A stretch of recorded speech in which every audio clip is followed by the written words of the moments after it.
আপনারা জানেন যে আজকে সারা দেশব্যাপী প্রাথমিক বিদ্যালয়ের যে সহকারী শিক্ষক নিয়োগ পরীক্ষা হয়েছে। তো উক্ত পরীক্ষায় ব্যাপক সংখ্যক ক্যান্ডিডেট অংশগ্রহণ করেছে। আমাদের গাইবান্ধা জেলাতে টোটাল কেন্দ্র ছিল 43টা, তার মধ্যে সদরে ছিল 37টি, ফুলছড়িতে 2টি এবং পলাশবাড়িতে 4টি।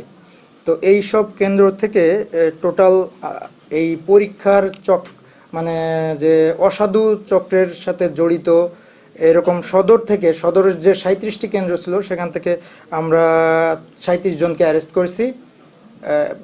করা হয়েছে। পলাশবাড়ি যেটা আছে, পলাশবাড়ির 4টা কেন্দ্র থেকে 12 জনকে, ফুলছড়ির 2টা কেন্দ্র থেকে ফুলছড়ি থেকে 2 জনকে অ্যারেস্ট করা হয়েছে। এই সংখ্যা এর মধ্যে তাহলে আপনার 14 আর 37 কত 51 হয়, 51 জন টোটাল পাওয়া গেল। সানবিট সব দিবে সামাল। সানবিট ম্যাজিক প্রেস ডিশওয়াশিং এর মাথা ঘোরানো সলিউশন।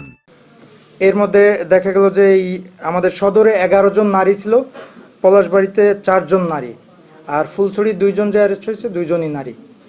তাহলে 11 আর 6 17 জন নারী এর মধ্যে আছে, বাকি সব পুরুষ সদস্য। তো এই পুরুষ সদস্য এবং নারী সদস্য প্রত্যেকের দেখা গেছে যে কেউ অল্প সংখ্যক ছিল যারা মোবাইলে SMS এর মাধ্যমে উত্তর নিচ্ছিল, এরকম অবস্থায় তাদেরকে অ্যারেস্ট করা হয়েছে। কেন্দ্র সচিব এবং পরীক্ষার যে ইনভিজিলেটর ছিলেন যারা, তারা অ্যারেস্ট করেছেন।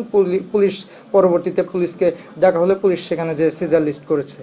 আর কিছু ক্যান্ডিডেটকে দেখা গেছে তারা কানে ডিভাইস নিয়ে এবং তাদের হাতে একটা ব্যাটারি জাতীয় অন্য আরেকটা ডিভাইস ছিল শরীরের মধ্যে, এরকম 2টা ডিভাইস নিয়ে তারা উত্তর কোনো জায়গা থেকে হয়তো কানেক্টেড ছিল, সেখান থেকে উত্তর আসতেছিল। এই অবস্থায় এরকম ডিভাইসের তাদের ফাংশন, সেভাবে তাদেরকে অ্যারেস্ট করা হয়েছে।